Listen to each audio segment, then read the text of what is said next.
మంత్రి పొంగులేటి నివాసంలో కస్టమ్స్ తనిఖీలు. స్మగ్లింగ్ కేసులో పొంగులేటి కుమారుడు హర్షారెడ్డి. స్మగ్లింగ్ కేసులో చెన్నై కస్టమ్స్ అధికారుల తనిఖీలు. 6 గంటల పాటు తనిఖీలు నిర్వహించిన కస్టమ్స్ అధికారులు. పొంగులేటి హర్షారెడ్డికి చెన్నై కస్టమ్స్ అధికారుల నోటీసులు. 1.72 కోట్ల బ్రాండెడ్ వాచెస్ లో పొంగులేటి హర్షారెడ్డి. ఏప్రిల్ 4న విచారణకు రావాలని హర్షారెడ్డికి కస్టమ్స్ నోటీసులు.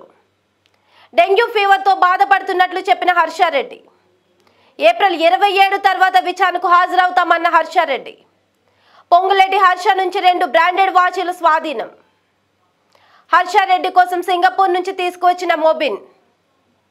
ఒక్క వాచ్ ఖరీదు 1.75 కోట్లు. హవాలా రూపంలో వాచ్కి డబ్బులు చెల్లించిన పొంగులేటి హర్షారెడ్డి.